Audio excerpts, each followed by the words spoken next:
Hello and welcome to the Gooner Talk. Back in with you guys for another show, another day of daily uploads. It's seeming to be these days, and the first episode of what is going to be sort of a weekly thing. As we know, we're doing daily videos talking about like players are being linked to, breaking those players down. Yesterday, I did a video looking at the latest Arsenal news, and what I want to do now is one day a weekend, basically preview the season coming up, but with a different guest each week to get their thoughts and their ideas and what their predictions are, what their theories might be about what's going to happen. And today I'm joined by obviously a very good friend of mine, very regular episode viewer and guest. We are joined by Lee Judges. How you doing, mate? Yeah, good. Thanks, Tom. Thanks for having us on. Appreciate it. No worries, mate. Talk to me then. How have you been enjoying your football time off, shall we say? You get some people turn around and say, they, don't like the summer because they're missing the football and everything. But I quite enjoy the summer. I love my cricket, don't I? So got a few games of cricket. Wimbledon starting next week, so all good stuff. So and I just try. I think this year you just got to. I see on Twitter everybody's going a little bit mad about the transfer and all that. I just think you've got to just see what happens. I said all along that this transfer window will decide what Arsenal ambitions are, and then it's up to the fans to go with it or not. Tom, that's how I see it. Like, you know what I mean? I will hold my ammo until the end of the transfer window. See what happens. Yeah, and then I know exactly what Arsenal are all about. Kroenke is all about, and the ambition of the club.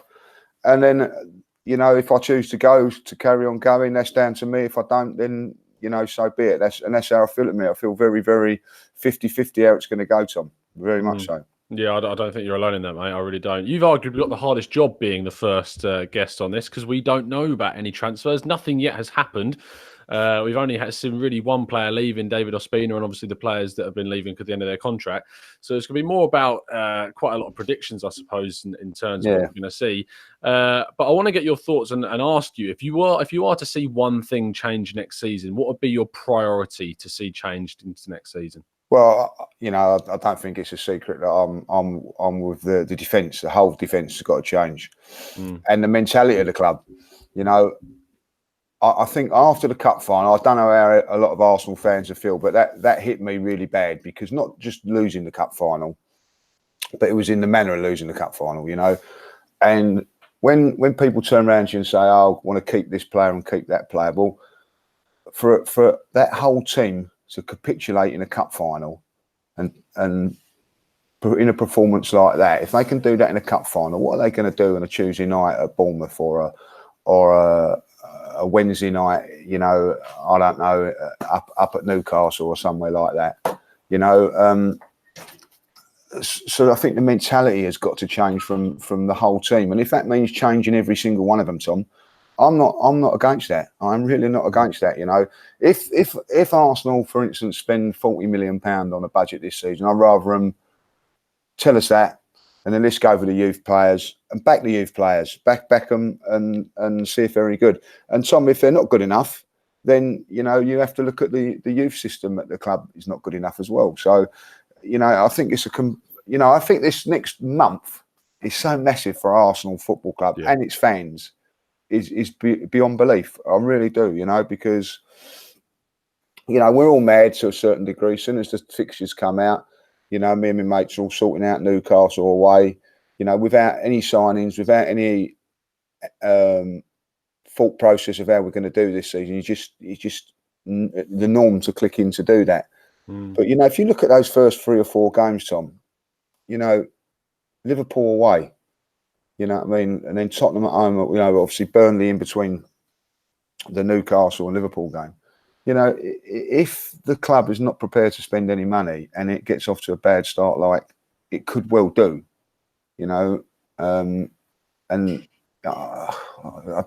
hate to think it, like Spurs could be an absolute meltdown for everybody, Tom. It really can be. So going back to the question, I think that mentality has got to change and the defence. And I'm going to be honest, I'm a little bit worried with people keep putting in our teams for the season, what their team's going to be.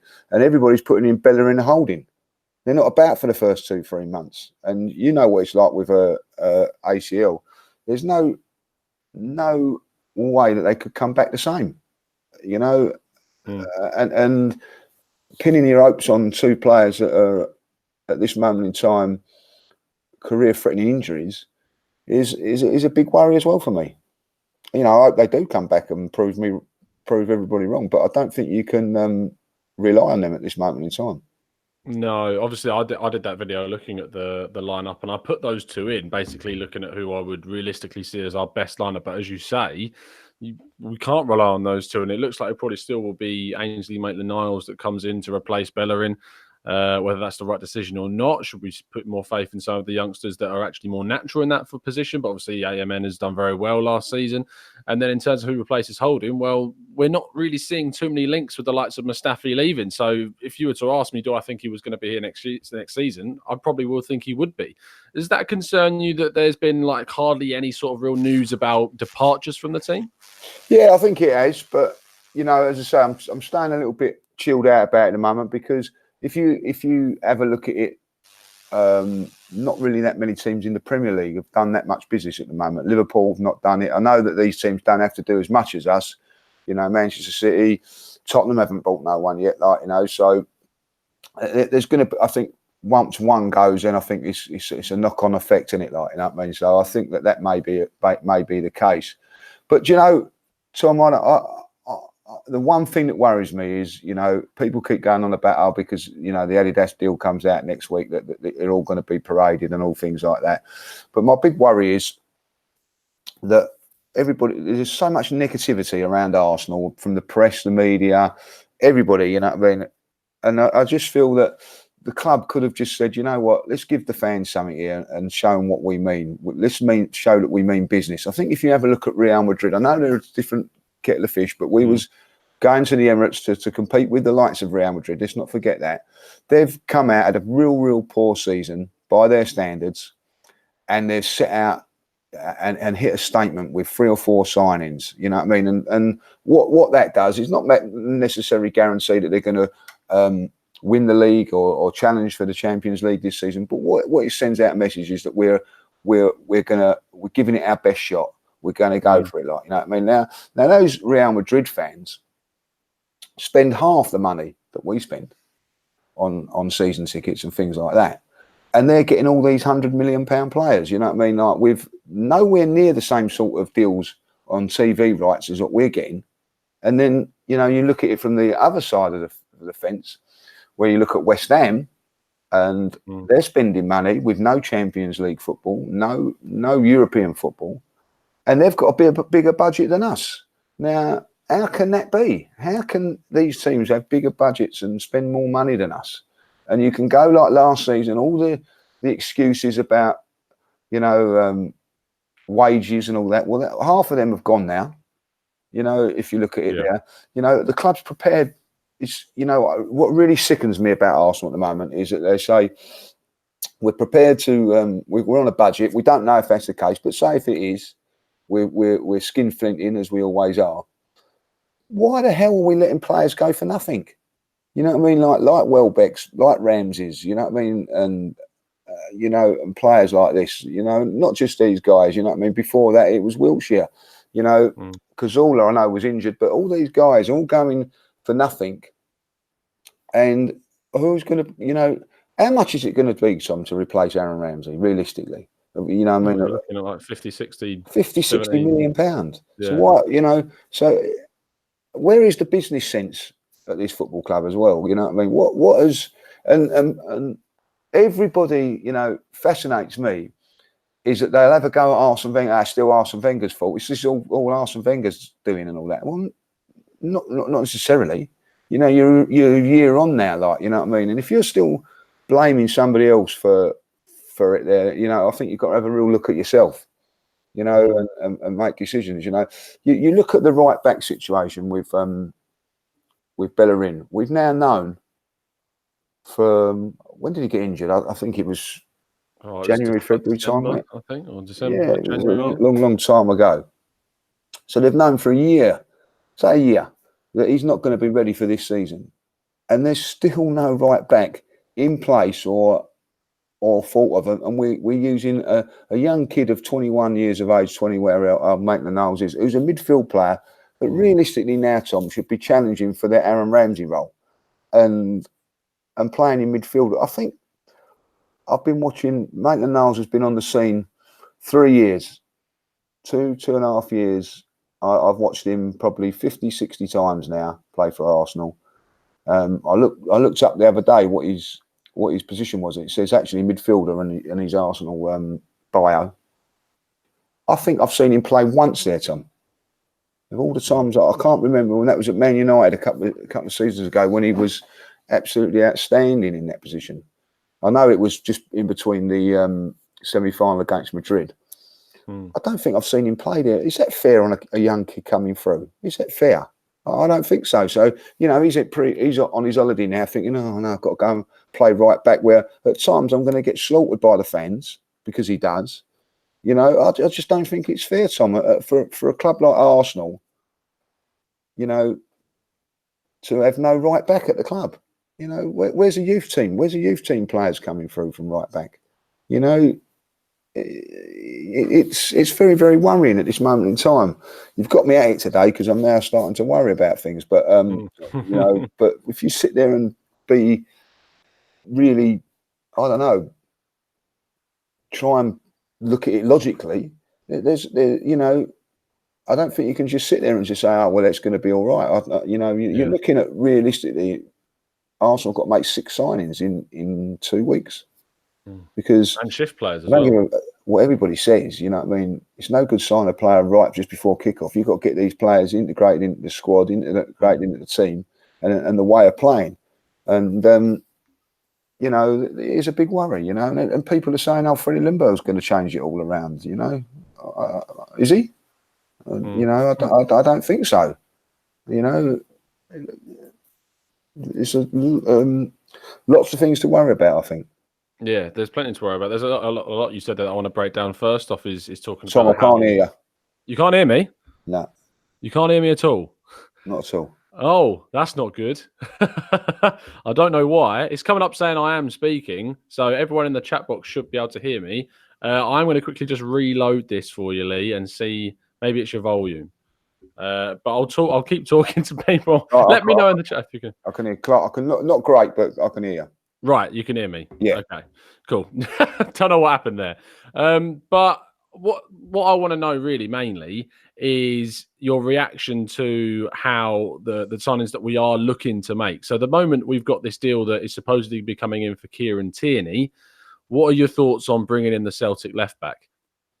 Well, positive, I think, because I think that he's young, 22 years of age. What I've seen of Celtic, I don't see too much of Celtic, but when I watch the games against Rangers quite often, the old firm games and all that, very, very good attacking fullback. I don't buy into this thing of because he plays for Celtic, it's not he's not going to be strong enough. And Van Dijk come down from Celtic, so I've got no problems with that there. And I want to see some. Not English core, British core players as well. I think that that's something that we need. And,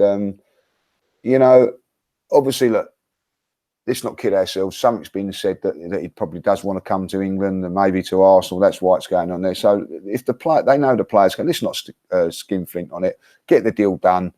And I think it's a good, left back. I would still keep Monreal in this season, Tom, just to bed him in, give him the experience so that he can, because I think that Monreal is a good servant, someone to learn from as well.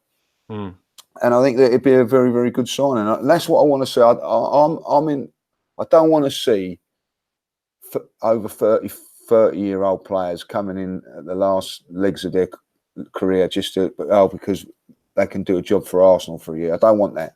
I want players coming in hungry, young, raw, that can be nurtured into the way, if it's Unai Emery or the Arsenal way, so they can learn and defend. And I'm not bothered, Tom, whether they come from Celtic, Barnsley, or Bournemouth. If they're good enough, get them in there. When Arsenal were in this similar position back before George Graham took over, people like Lee Dixon, Nigel Winterburn, Steve Bold were bought from lesser clubs than Arsenal. No disrespect to the Stokes and Wimbledons.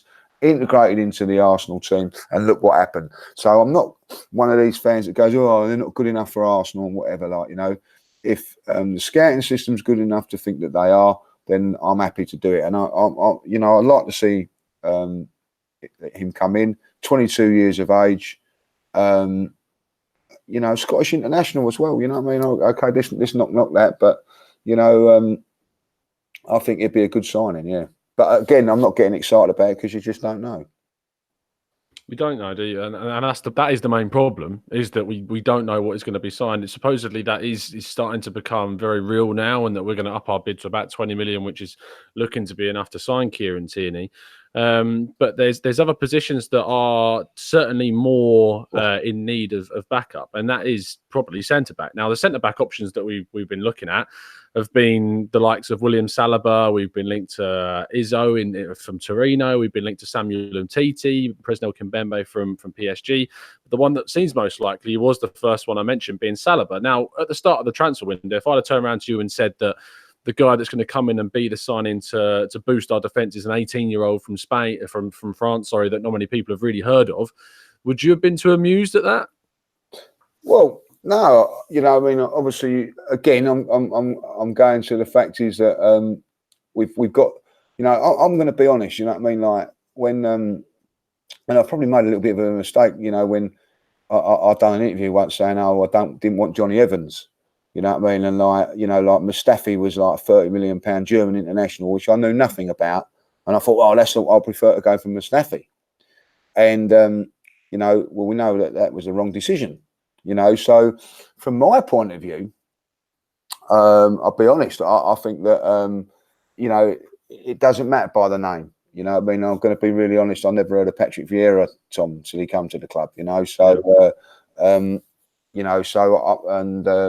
So I feel from that point of view, I'm not too bothered. One thing that is very, very curious, what I've read about it is that, we're prepared to buy him for £20 million and then let him go back to Saint Etienne for another season.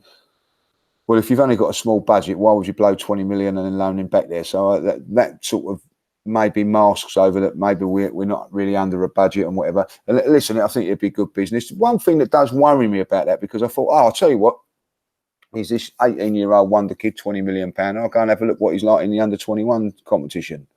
And I'm looking down the under-21 competition.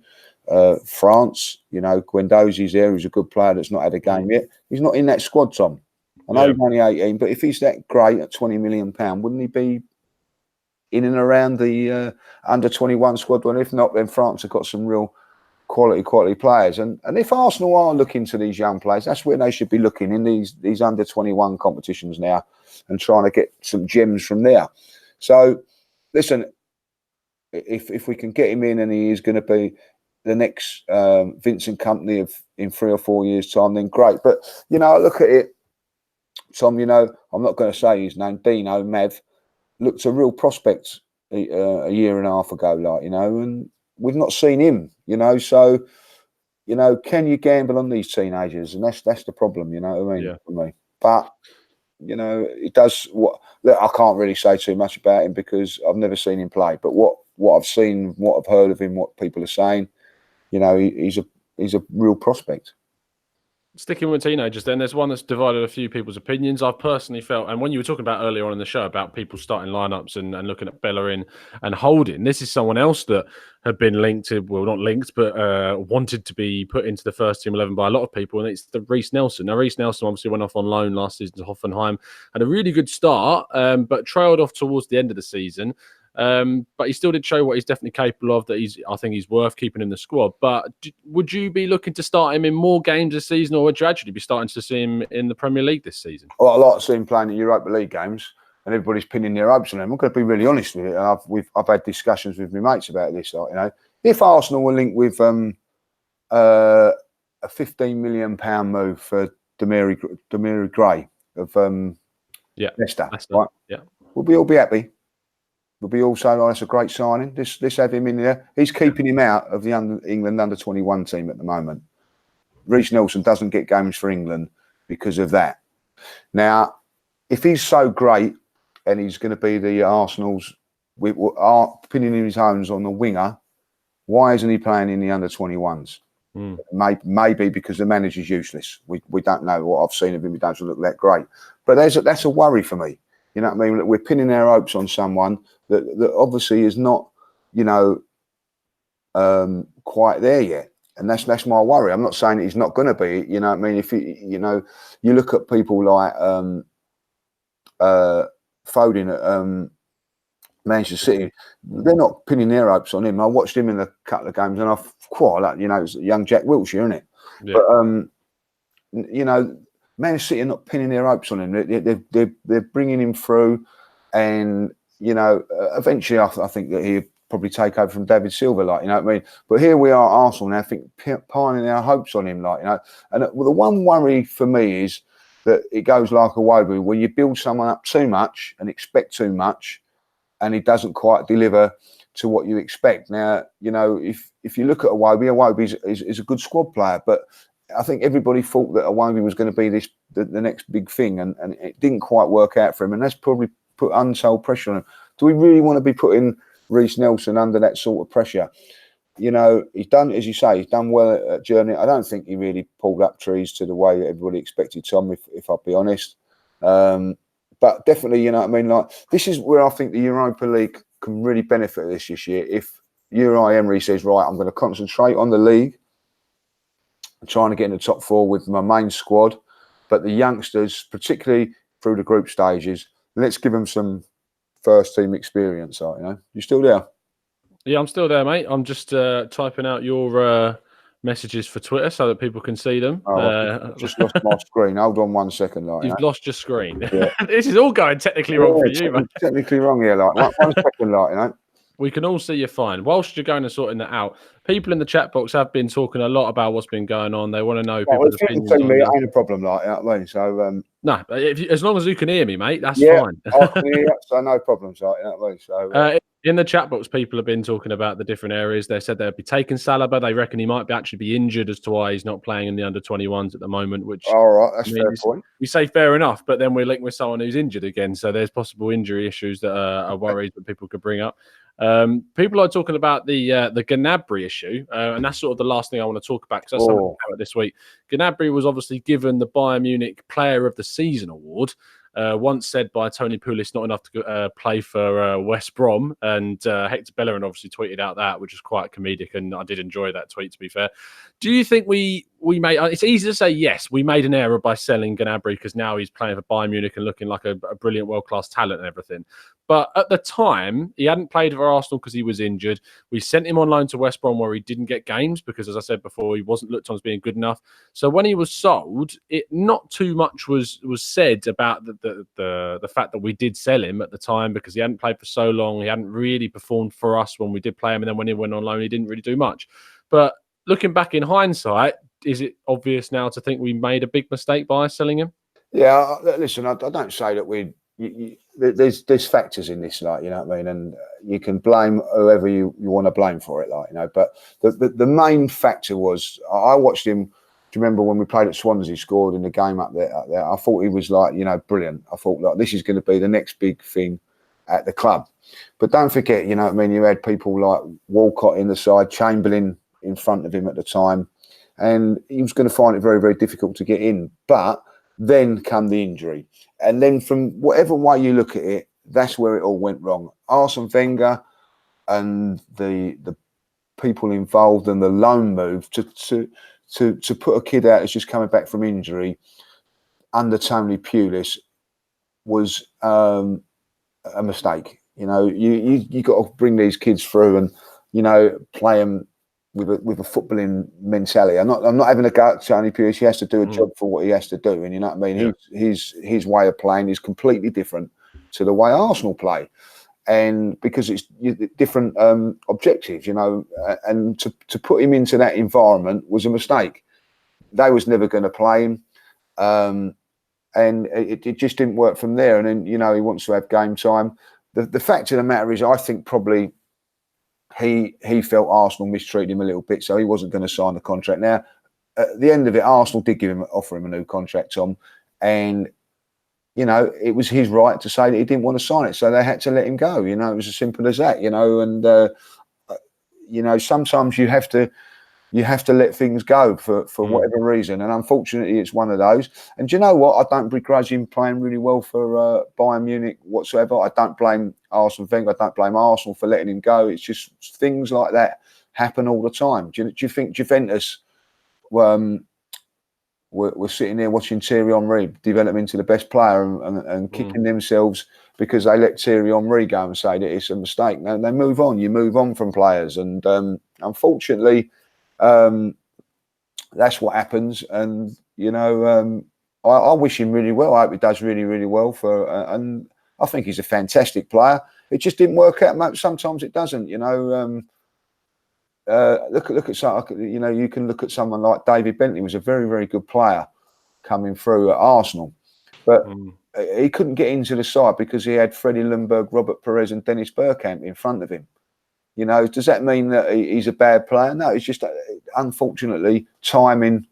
Sometime, you know, like David Bentley was coming through and had walk into Arsenal side, you know, when he was at that talent at that age. But you know, it's some, you know. Right time, right place, Tom. You know what I mean, in football sometimes. And it was the right time, right place from at Bayern Munich. And unfortunately, it wasn't for us at Arsenal, and we've missed out. Final question before I let you go, mate. If you could send a message to Unai Emery ahead of the season, what would that message be? Well, I would say, like, you know, make sure you get the backing from the board, because if you don't, unfortunately, your backing from the fans will diminish. And it will. It will. So, you know, the fans are, I think at this moment in time, I'm still backing Emery, but I have my misgivings after the last 8 games of the season and the cup final for a team to capitulate like they did in the cup final, defensively like that. He has to be looked at and worried. If things are not improved and invested in, then, you know, I don't see him being here much after Christmas, Tom. If he doesn't get off to a good start, the fans will turn, and unfortunately, they turn on him first before they turn on the ball and Kroenke, and that's football, I'm afraid. And you know, I also feel that he's my other message to him would be that, you know, sort the balance of the side out. And, you know, not that he's going to take advice from me, but if it was, be like, you know what I mean, make sure it's your side and not what other people's side. You know, go out with what you want to do. And if that means no Mesut Ozil, no so-and-so, then so be it. But don't be swayed by other people, because at the end of the day, you're the one that will go, not them. Brilliant stuff, mate. Brilliant stuff. Much appreciated coming on today, mate. No problem, Tom. Really enjoyed it, like, you know. Yeah, you can check out Lee on Twitter at LeeMarkJudges. He's always trying to clamber for more followers to get over Amanda, so that's what he likes to do. So yeah, go follow Lee, and obviously check out the same old Arsenal as per this season with obviously Craig and Graham and Harry as well. So go check the guys out and go give them a follow. Yeah, but we'll see you again very, very soon. I hope you've enjoyed it. If you have, please give it a like. Please subscribe if you're new around here with those notifications turned on so you never miss a show. And we'll be back again for another show, probably another tactical breakdown at some point. In which I looked at some player that's been linked to Arsenal and will maybe sign. But, you know, you never know with Arsenal these days. But we got a hope. Fingers crossed. We'll see you very soon. And as always, up the Arsenal. Enjoy your summer.